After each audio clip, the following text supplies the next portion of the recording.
आप सभी को nursing with Vinod sir YouTube channel में स्वागत है।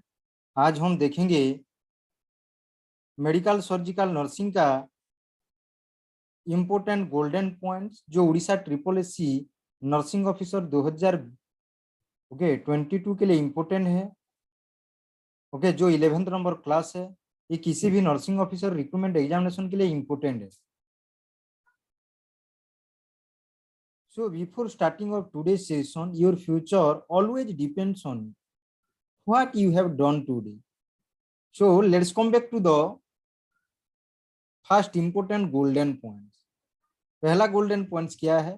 प्योर ग्लिसरीन है हाइग्रोस्कोपिक एक्शन। हमेशा याद रखिए, प्योर ग्लिसरीन का कौन सा ऑप्शन एक्शन है? हाइग्रोस्कोपिक एक्शन है। You have to remember this one. Okay, got it. Now will come back to next question. Chloroform is rarely used because of its toxicity and narrow margin of safety. Chloroform को rarely व्यवहार किया जाता है क्योंकि इसका जो toxicity के वजह से और नैरो मार्जिन ऑफ सेफ्टी के वजह से। Just you have to remember this one. Now will come back to next one. Next golden point, एक क्लाइंट्स इलेक्ट्रोकार्डियोग्राम। एक क्लाइंट का, एक पेशेंट का अगर इलेक्ट्रोकार्डियोग्राम क्या शो कर रहा है? एसटी एलिवेशन लीड्स में V2, V3 एंड V4 में। ये सजेस्ट क्या कर रहा है? Anterior wall myocardial infarction. Anterior wall myocardial infarction, इसको जरूर याद रखना है। समझ में आ गया? Now will come back to next golden point. The left anterior descending artery is the primary source of blood for the anterior wall of the heart. Heart का जो एंटीरियर वॉल है, जो फ्रंट का जो वॉल है, उसको कौन blood supply करेगा? Left anterior descending artery. इसको जरूर याद रखना है। Now will come back to next golden point. The circumflex artery supplies the lateral wall of the heart. जो हार्ट का जो लेटरल वॉल है, उसको कौन ब्लड सप्लाई करेगा? Circumflex artery. इसको जरूर याद रखना है। Now will come back to next golden point. The internal mammary artery supplies the breast. Breast को कौन ब्लड सप्लाई करेगा? Internal mammary artery. You must have to remember this one. Now will come back to another golden point. The coronary arteries may receive a minute portion of the blood during systole। जब heart contraction करता है तो उसी time coronary artery कितना receive करता है blood? Minute portion, very low amount receive करता है ब्लड। इसको जरूर याद रखना है। Now will come back to next golden point. Most of the blood flow to the coronary artery. Coronary artery को कैसे ब्लड फ्लो होता है? जितना भी सबसे ज्यादा जो ब्लड फ्लो होता है ड्यूरिंग डायस्टोल। डायस्टोल का मतलब हार्ट का जब रिलैक्सेशन होता है तो उसी टाइम ब्लड क्या होगा? कोरोनरी आर्टरी में फ्लो करेगा। You must have to remember this. Now will come back to next golden point. Breathing pattern are irrelevant to blood flow. Breathing pattern and blood flow दोनों irrelevant है। दोनों में जो है मीन क्या बोले, रेलिवेंट, और वी कैन से पैरेलल होना चाहिए। That should not be parallel here. You must have to remember this golden point. Now we'll come back to another important golden point. Coronary artery disease accounts for 30% of all death in the United States। अगर United State में सबसे ज्यादा किसमें मरते हैं, death होता है? That is the coronary artery. कितना परसेंट? 30%। आउट ऑफ 100% में 30% will die due to coronary artery disease. You must have to remember this one. Okay, got it. Now we'll come back to next golden point. ये myocardial infection is commonly a result of coronary artery. हमेशा याद रखो, myocardial infection किस वजह से होता है? Coronary artery के डिजीज के वजह से होता है, जिसको सीएडी नाम से भी जाना जाता है।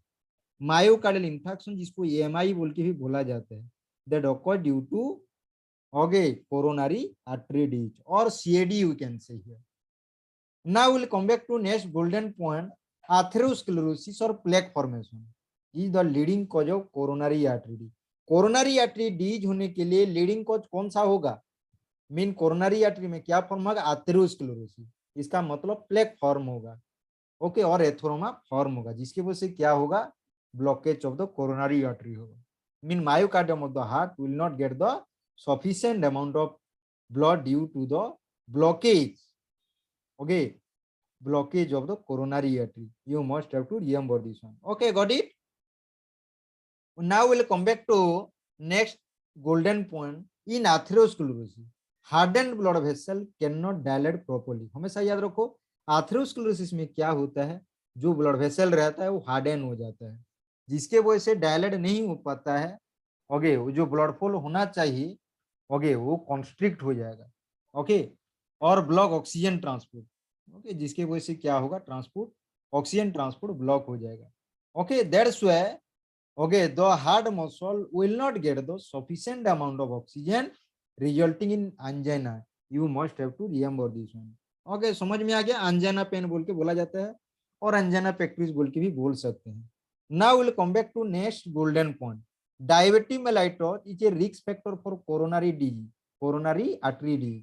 हमेशा याद रखो कोरोनरी आर्टरी डिजीज होने के लिए डायबिटिक मेलाइटस क्या है, रिस्क फैक्टर है।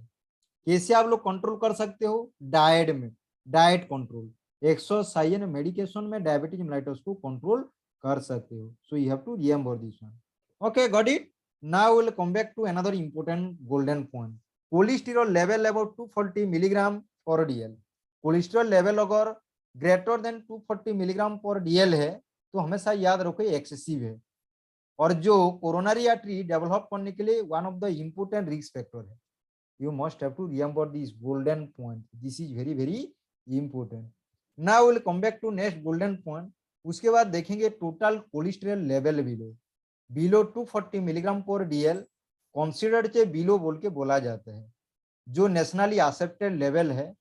Okay, lesser risk of coronary artery disease.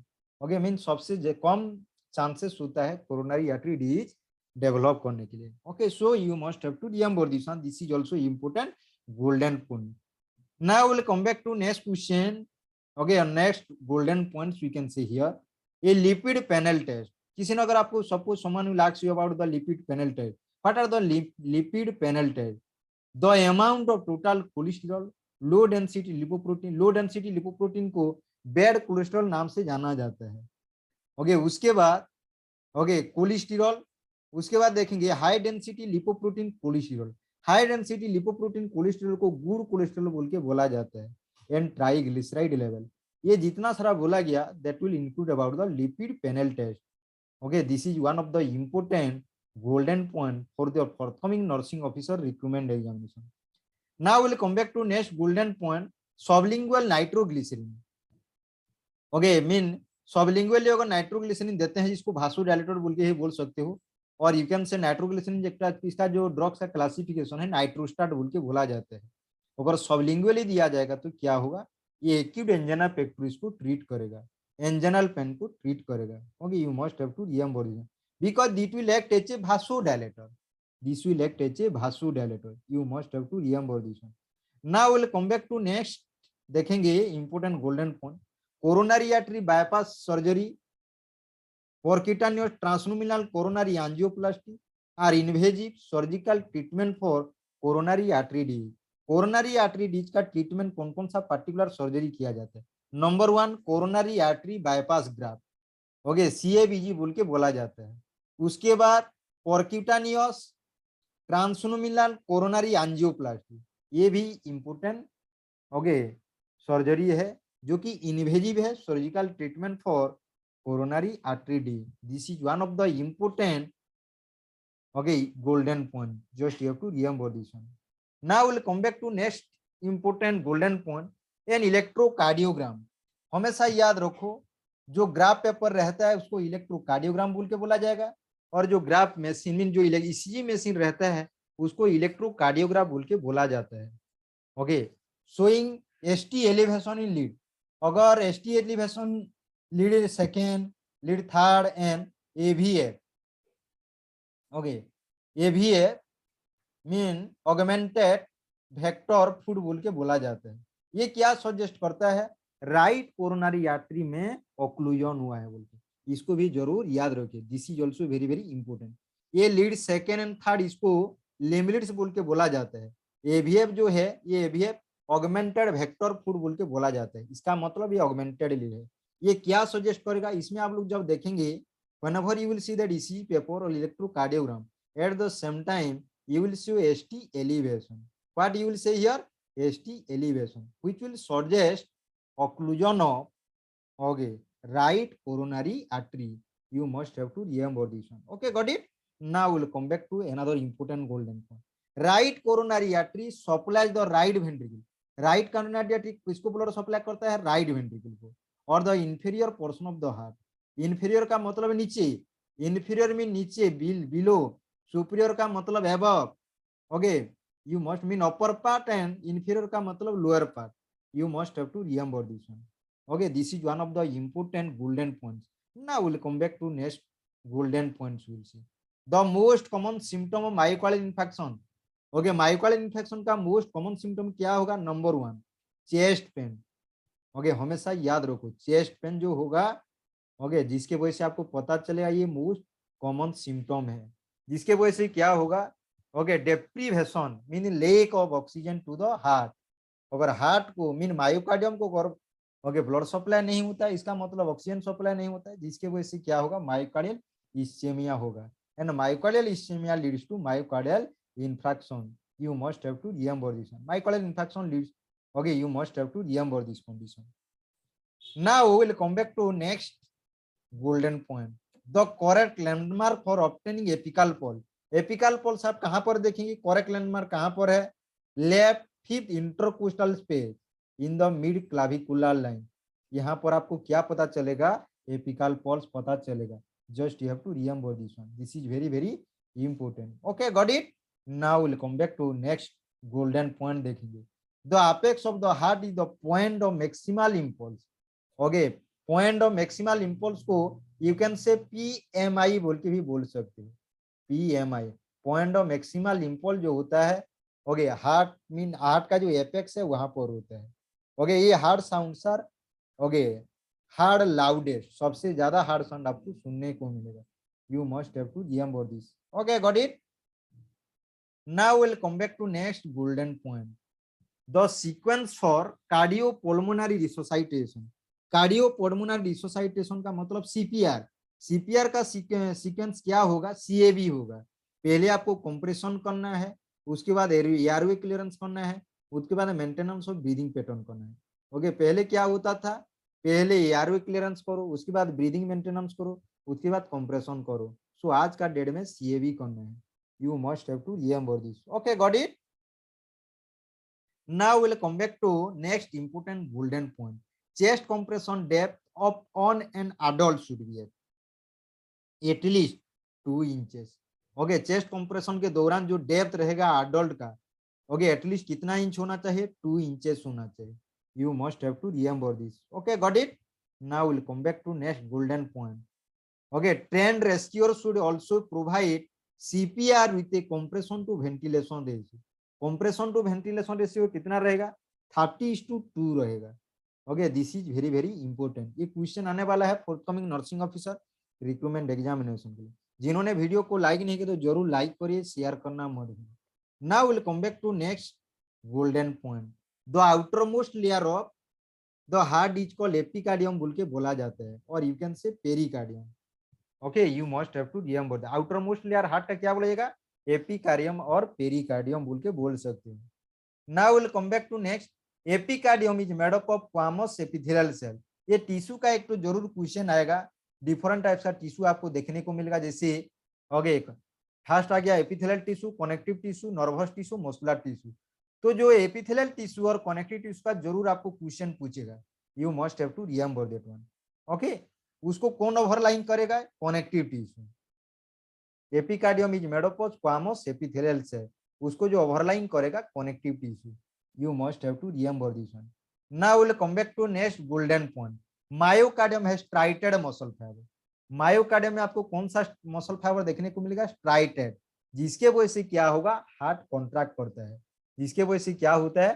Heart contract करता है. You must have to remember this. Now we'll come back to next golden point. Endocardium consists of endothelial tissue with blood vessel. उसके बाद bundles of smooth muscle. Endocardium क्या बनाता है? Endo mean किसमें बना हुआ है? Endothelial tissue with blood vessel. उसमें आपको ब्लड वेसल देखने को मिलेगा. उसके बाद बंडल्स ऑफ स्मूथ मसल आपको देखने को मिलेगा एंडोकार्डियम. मायोकार्डियम क्या करता है? Okay, chamber of the heart will form. You have to remember this one. Now will come back to next golden point.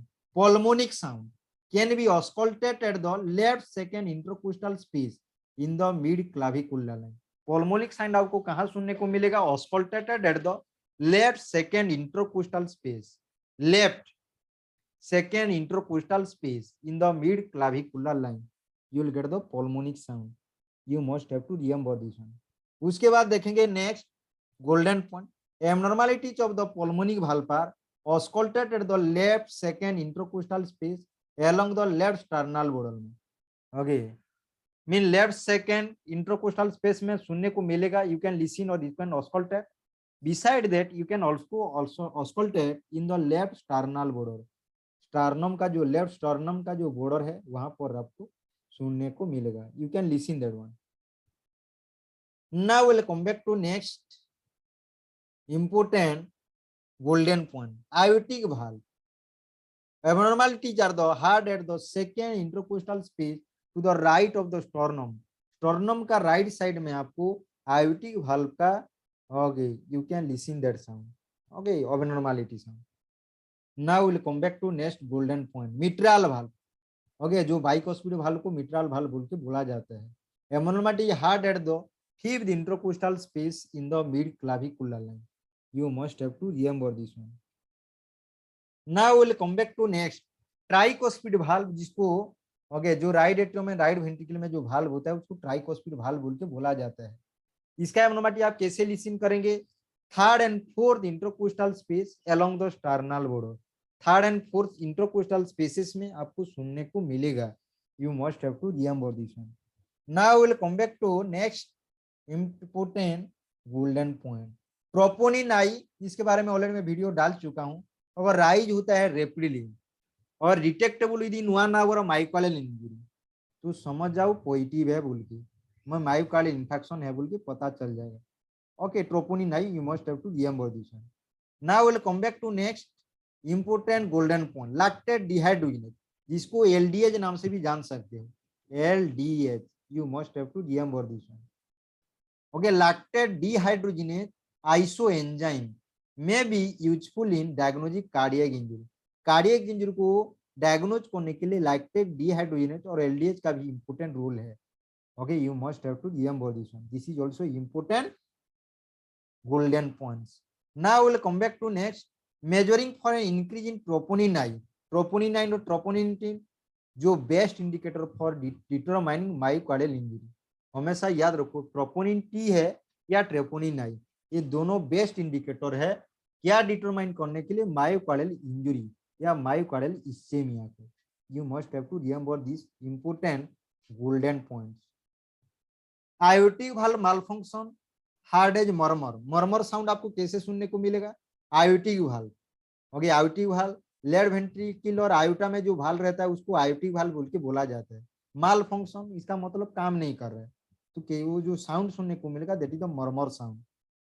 Now we'll come back to next golden point. The left ventricle is responsible for the most of the cardiac output. हमेशा याद रखो, cardiac output के लिए कौन सा ventricle responsible है, तो आप लोगों का आंसर होगा left ventricle. You must have to remember this one.